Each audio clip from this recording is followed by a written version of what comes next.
Hello दोस्तों, मेरा नाम है हर्ष और आज हम शुरुआत करेंगे इस टॉपिक के बारे में जिसका नाम है डिवोर्स अंडर मुस्लिम लॉ। ये पार्ट 1 है। इसका दूसरा पार्ट भी जल्दी हम रिलीज़ करेंगे। तो आइए अब डिवोर्स के बारे में हम चर्चा करते हैं। तो डिवोर्स क्या है, मोड ऑफ डिवोर्स क्या क्या है। पहले तो डिवोर्स इनिशिएटेड बाय हस्बैंड, जिसे तलाक कहते हैं। डिवोर्स बाय म्यूचुअल कंसेंट, खुला या मुराबत। Divorce by judicial decree, divorce mechanism इलाहा। सिंफुल एक्ट, जिहाद और grounds for divorce. Divorce by मुबारवत। तो ये सारे ग्राउंड्स जो है वो डिवोर्स के लिए, मतलब ये डिवोर्स के तरीके हैं। इन सारे चीज़ों से डिवोर्स होते हैं। तो आज का हमारा जो मेन मुद्दा रहेगा वो रहेगा तलाक के ऊपर, जो इनिशिएटेड बाय हस्बैंड रहता है। तलाक तलाक का मतलब है रिप्यूडिएशन, यानी रिलीज या undergoing the knot undoing the knot. तलाक is the most common form of divorce initiated by the husband in Muslim law. It signifies the release of wife from the material bond. इसका मतलब तलाक जो है सबसे common form है divorce का, जो हस्बैंड इनिशिएट करता है मुस्लिम लॉ में। ये एक सिग्निफाइड करता है कि औरत को, जो वाइफ रहेगी, उसे शादी के बंधन से रिलीज किया जाता है यहाँ से। नेचर ऑफ तलाक, freeing the wife. The husband can use talaq to dissolve the marriage and free his wife from its obligation. Husband तलाक का यूज़ कैसे कर सकता है? मैरिज को डिसॉल्व करने के लिए और उसकी वाइफ को उस शादी में जो जो ऑब्लिगेशंस है, ड्यूटीज़ जो थी उसके, उससे उसे फ्री कर सकता है without reason. Traditionally, a husband did not need a reason to pronounce talaq. However, some contemporary interpretation emphasize reconciliation and may discourage talaq without just cause. Traditionally जो होता था ना, हस्बैंड को कोई भी बिना कोई रीज़न के भी तलाक प्रोनाउंस कर सकता था। लेकिन अब ऐसे इंटरप्रिटेशंस आ गए हैं जजमेंट्स में, केसेस में, तो वो एम्फसाइज ये करते हैं कि रिकन्सिलिएशन कर लो, यानी वापस बातचीत कर लो आपस में, ताकि तलाक बिना कोई वजह के, जस्ट कॉज, मतलब छोटी मोटी वजह से भी तलाक हो, इसे डिस्करेज करता है। ओरल और रिटन, प्रोनाउंसिंग तलाक verbally is generally sufficient in Sunni law. Shia law required witness, sometimes written documentation. Orally होता है ये तलाक, वर्बली होता है ये सफिशेंट होता है, लेकिन ये सुन्नी लॉ में, सिया लॉ में विटनेसेस का होना ज़रूरी है और डॉक्यूमेंट को रिटर्न होना चाहिए ज़रूरी है। कंडीशनल तलाक, हस्बैंड कैन प्रोनाउंस तलाक with a condition. If you leave the house, the divorce occurs only if the condition is met. मतलब हस्बैंड अगर कोई तलाक प्रोनाउंस करता है लेकिन कंडीशन के साथ, तो तभी वो डिवोर्स होगा अगर वो कंडीशन मीट हो करती है। तो मतलब अगर उसने बोल दिया कि अगर तू घर छोड़ के जाती है तो तलाक हो जाएगा, तो इससे क्या होगा, वो औरत घर के अंदर बंद रहेगी, तो इस वजह से तलाक हो सकता है। तो अगर ये कंडीशन मीट करती है तो हस्बैंड को तलाक, वो वाइफ को तलाक मिल जाएगा हस्बैंड से। रिटन तलाक बाय काजी, जज, दिस प्रैक्टिस में vary by reason and school of thought. अब ये रिटन तलाक जो रहता है काजी के द्वारा, काजी मतलब एक जज होते हैं, अगर वो रिटर्न तलाक करते हैं तो ये प्रैक्टिस है, कोई कोई रीजन में, कोई कोई स्कूल ऑफ थॉट्स इसको प्रैक्टिस करते हैं। It is a record from religious जज में रिक्वायर्ड। रिटर्न रिकॉर्ड रहता है जो रिलीजियस जज को चाहिए रहता है कोई कोई कम्युनिटी में। नेचर ऑफ तलाक, वैलिड इन डिफरेंट स्टेट। पहला, कंपल्शन एंड इंटॉक्सिकेशन, तलाक प्रोनाउंस अंडर ड्यूरस और इंटॉक्सिकेशन में चैलेंज्ड इन सम केसेस। दूसरा, स्लिप, तलाक during sleep is generally considered invalid. तीसरा, illness or near death, talaq pronounced during, तो near illness or near death, talaq pronounced during illness or near death can valid and depending on the circumstances. अब ये तीनों जो validity के बारे में बात करते हैं, पहला तो इंटॉक्सिकेशन। अगर कोई तलाक हस्बैंड है, वो इंटॉक्सिकेट होकर तलाक का प्रोनाउंस करता है तो उसे चैलेंज किया जाएगा। अगर कोई सोते हुए तलाक के बारे में बोलता है तो उसे तो इनवैलिड कहते हैं। और इलनेस और नियर डेथ के टाइम पे अगर कोई तलाक प्रोनाउंस करता है तो डिपेंडिंग ऑन सिचुएशन तो उसे वैलिड डिक्लेयर करते हैं।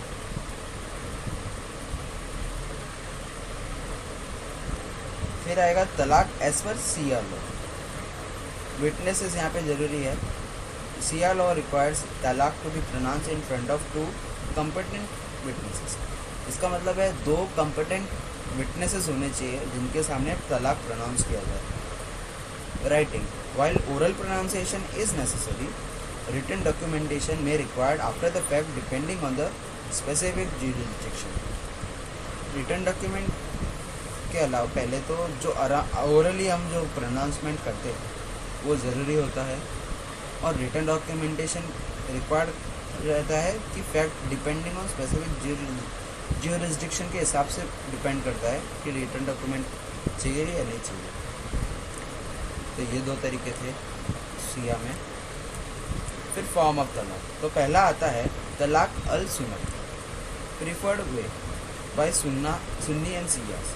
दिस इज तलाक अल सुन्नत। It encourages a waiting period for reconciliation. ये जो टाइप फॉर्म है तलाक का, उसमें एक रिकन्सिलिएशन पीरियड रहता है, वेटिंग पीरियड रहता है, जहाँ पे मियाँ बीबी आपस में सुलह करके तलाक का जो सोच रहते हैं, डिवोर्स सेपरेट होने का सोचते हैं, तो उससे अलग होने से बचने के लिए यहाँ पे समय मिलता है।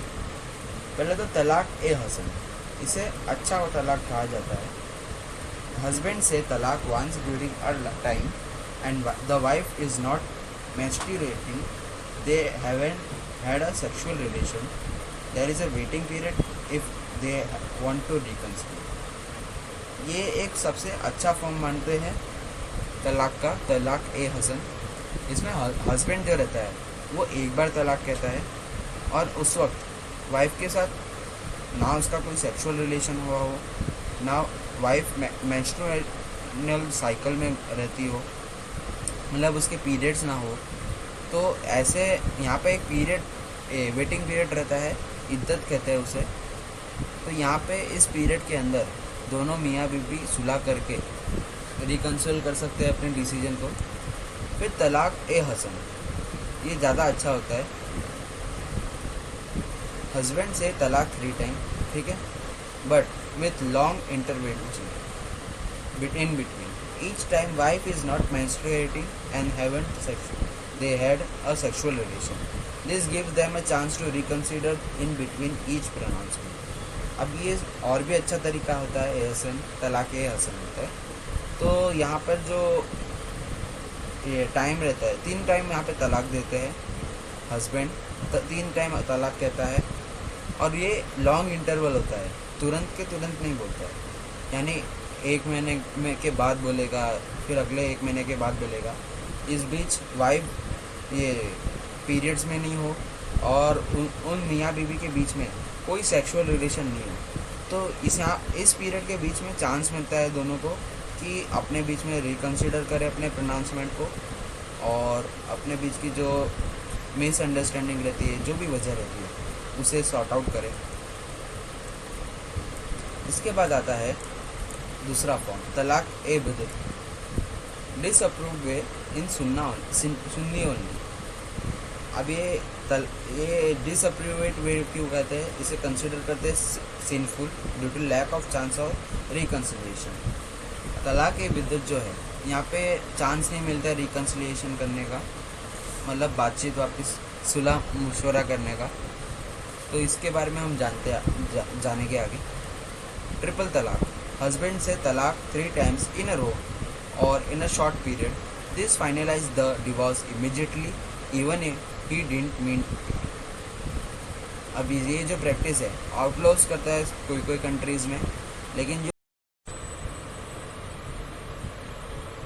तो ये जो ट्रिपल तलाक रहता है यहाँ पे वो तुरंत के तुरंत बोलता है, उसे फाइनलाइज कर देता है डिवोर्स को, भले ही उसका कोई मीन नहीं हो कि ये मुझे करना ही है, भले ही वो मजाक मजाक में भी बोले, लेकिन ये ट्रिपल तलाक अगर उसने कर दिया, 3 बार तलाक तलाक तलाक कहा, तो यहाँ पे इमीडिएटली डिवोर्स हो जाता है फाइनलाइज, और यहाँ पे रिकन्सिलिएशन करने का भी चांस नहीं रहता, इसलिए इसे सिनफुल यानी पाप से भरा हुआ कहते हैं। तलाक ड्यूरिंग मैनेसिस, मतलब अगर कोई हस्बैंड तलाक कहता है अपनी वाइफ को और उस वक्त वाइफ पीरियड्स के दौरान चलती हो, तो उस पीरियड में इसे कंसिडर इरिवोकेबल कहा जाएगा। इसका मतलब ये है कि वो तलाक एक भी बार कहा उसने, तो वहाँ ही डिवोर्स हो जाएगा दोनों के बीच में, और इसे रिकन्सिलेशन रिवोक भी नहीं कर सकते। फिर रिवोकेबिलिटी एंड इस्लामिक ट्रेडिशन, तलाक असुन्नत एंड तलाक अलबिदत। अभी इसका कंपैरिजन करते हैं, दोनों हमने फॉर्म जो पढ़े उसके बारे में, इन रिकवेबल एंड इस्लामिक ट्रेडिशन। तो रिकवेबिलिटी क्या है? तलाक असुन्नत जो है वो अप्रूव्ड डिवोर्स है, ये कंसिडर करते प्रीफर्ड भी होता है, ट्रेडिशनल फॉर्म भी रहता है डिवोर्स का। ये रिवोकेबल है, मतलब हस्बैंड जो है उसे चांस है कि अपना जो अपने शब्द है उसे वापस ले ले और वाइफ के साथ सुलह कर ले, स्पेसिफिक वेटिंग पीरियड जिसे इद्दत कहते हैं, और इस पीरियड के वक्त typically last 3 menstrual cycle of a woman who have been married and consummated the marriage, ये पीरियड होता है वो। तो मतलब 3 महीने के अंदर ये चांस मिलता है उसे वापस से अपना शब्द को वापस लेने का। तो इद्दत पीरियड जो है उस वक्त कपल साथ में रह सकता है और अपने जो इश्यूज रहेंगे वो रिजॉल्व कर सकता है। वहीं तलाक अल बिदत जो है ये इनोवेशन है डिवोर्स में, ये जो फॉर्म है उसे इरिवोकेबल कहा जाता है, क्योंकि एक बार जब ये प्रोनाउंस होता है तो divorce final, full and final हो जाता है, और यहाँ पे रिकन्सिलिएशन करने का कोई चांस नहीं रहता इद्दत पीरियड में जो कहा जाता है। फिर इस्लामिक ट्रेडिशन में हम देखें कि क्या होता है। तलाक असुन्नत, this method is believe to be in line with in the practice of prophet Muhammad, मतलब जो प्रॉफिट मोहम्मद ने कहा था उनके प्रैक्टिसेस के अनुसार है ये, और ये एनकरेज करता है इस्लामिक टीचिंग को, ये प्रमोट करता है रिकन्सिलिएशन को, और कपल को चांस देता है कि वो अपने डिसीजन को रिकन्सिडर करें। वहीं तलाक ए बिद्दत जो है ये अलग है ट्रेडिशनल प्रैक्टिसेस से, और ये लेस डिज़ायरेबल है। कुछ स्कॉलर्स इसे देखते हैं कि ये against the spirit of Islamic teaching है, जो एम्फेसाइज करता है रिकन्सिलिएशन को मैरिज में। तो 2 अलग अलग व्यूज़ है कि ये तुरंत के तुरंत हो जाता है और यहाँ पे चांस नहीं मिलता तलाक अल बिद्दत में, लेकिन तलाक सुन्नत में ये इन द लाइन कहा जाता है, वो आउट ऑफ द लाइन कहा जाता है। व्हाट डज तलाक बिकम बेल, मतलब रिवोकेबल कब होता है? तलाक divorce pronouncement can become bail, revocable, irrevocable, depending on the form used and the Islamic school of thought followed. पहले तो तलाक ए बिद्दत जो है इनोवेटरी डिवोर्स है, this is the most controversial form of divorce तलाक and is considered immediately been, मतलब irrevocable upon pronouncement according to most Sunni school of thought, Hanafi, Maliki and Shafi'i. जो तलाक ए बिद्दत है उसे बहुत कंट्रोवर्शियल फॉर्म बोलते हैं तलाक के अंदर, और इसे कंसिडर किया जाता है कि इररिवोकेबल होता है according to most of the Sunni school of thought, जैसे हनीफी है, मलिकी है और सहीफी है। इट इन्वॉल्व्स प्रोनाउंसिंग तलाक 3 times in one sitting and using the word that clearly implies 3 pronouncements. इसके अंदर क्या होता है, 3 टाइम तलाक कहते हैं, तलाक तलाक तलाक, एक ही बार में इस वर्ड को यूज़ करते क्लियरली इम्प्लाइज करता है प्रोनाउंसमेंट को। ये जो फॉर्म है तलाक का डिस्करेज करता है मकरू due to its finality and potential for misusing. Some countries have even outlawed. मतलब जो तलाक जो ये फॉर्म है तलाक का, तलाक ए बिद्दत, तो ये क्या करता है, फाइनल कर देता है तलाक को। और ये मिस यूज़ भी होता है इसका तलाक, ट्रिपल तलाक का। इसके लिए बहुत से कंट्रीज़ में से बैन किया गया है, जैसे इंडिया में ट्रिपल तलाक 2019 के आसपास बैन हो चुका था। तो ये बहुत ही ज़्यादा मिस यूज़ है, कंट्रोवर्शियल है। बहुत से कंट्रीज़ ने इसे बैन किया हुआ है। फिर अगला आता है तलाक ए हसन। ये बेस्ट टाइप का डिवोर्स कहा जाता है।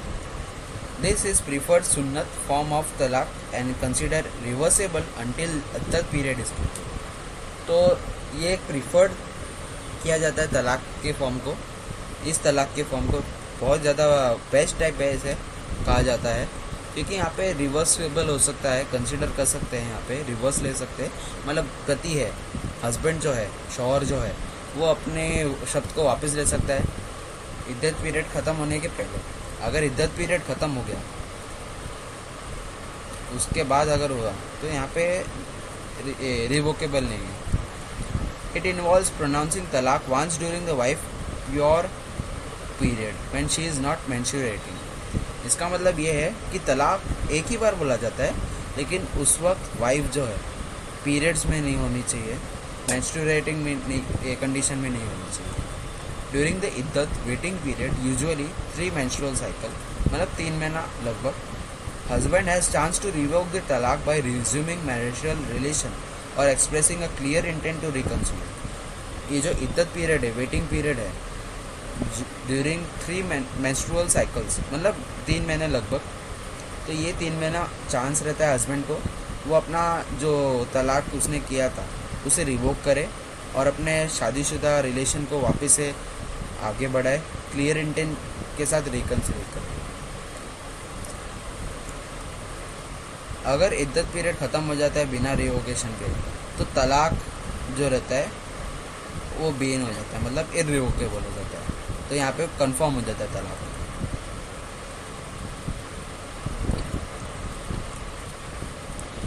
अब ये तीसरा फॉर्म है तलाक अल हसन।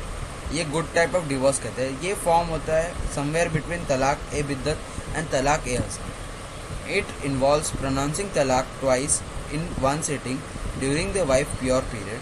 सिमिलर टू तलाक ए हसन, प्रोनाउंसमेंट इज रिवोकेबल अंटिल इद्दत पीरियड। यहाँ पे ट्वाइस नहीं है, एक्चुअली थ्री टाइम्स ही है। वो 3 पीरियड्स रहते हैं जहाँ पे वाइफ प्योर पीरियड में रहे, मतलब मेंस्ट्रुअल साइकिल में नहीं रहे, उस वक्त तलाक कहना है। और तलाक ए हसन के तरह यहाँ पे रिवोकेबल हो सकता है जब तक इद्दत पीरियड जो है कंप्लीट नहीं हुआ। अगर इद्दत पीरियड के बाद रिवोक करने गए तो वो रिवोकेबल नहीं होगा। अगर इद्दत पीरियड, हाँ जैसे कहा मैंने अभी, इस वक्त बिल्कुल नहीं होगा रिवोकेबल। फिर रिस्ट्रेंट बाय फॉलोइंग है। तलाक जो है वो कौन से एक्ट से रिस्ट्रेंट होता है। While talaq, divorce initiated by husband, exists in Muslim law, there are certain factors that restrain it to introduce complexities.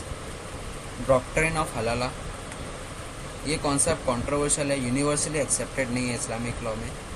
ये सिचुएशन है जहाँ पे हस्बैंड ने वो ट्रिपल तलाक दे देता है ट्रेडिशनली और उससे डिवोर्स हो जाता है, लेकिन जो डॉक्टर सजेस्ट करता है कि औरत वापस से अपने प्रीवियस हस्बैंड से शादी नहीं कर सकती जब तक वो किसी और से शादी करे, उसके साथ कंसुमिनेट करे मैरिज, मतलब फिजिकल रिलेशनशिप बनाए, उसके बाद उससे डिवोर्स लेके जो नया हस्बैंड है उससे इद्दत पीरियड फॉलो करे।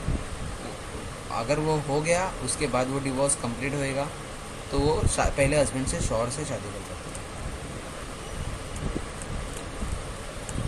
फिर डाउरी अमाउंट है। अगर महर जो होता है मैंडेटरी पेमेंट होता है, अगर वो हस्बैंड से नहीं मिला है, वो कि अगर नहीं मिलता है तो यहाँ पे डिवोर्स हो सकता है। ये फाइनेंशियल राइट है वाइफ का कोई सिचुएशन ऐसा भी हो सकता है जहाँ पे wife can refuse to complete the divorce process until the outstanding मेहर इज पेड। अगर कोई मेहर देना बाकी है, आधा दिया है आधा नहीं दिया है, तो यहाँ पे डिवोर्स का प्रोसीजर कंप्लीट करने नहीं देगी वाइफ, और ये क्रिएट कर सकता है हस्बैंड को डिवोर्स फाइनलाइज करने में।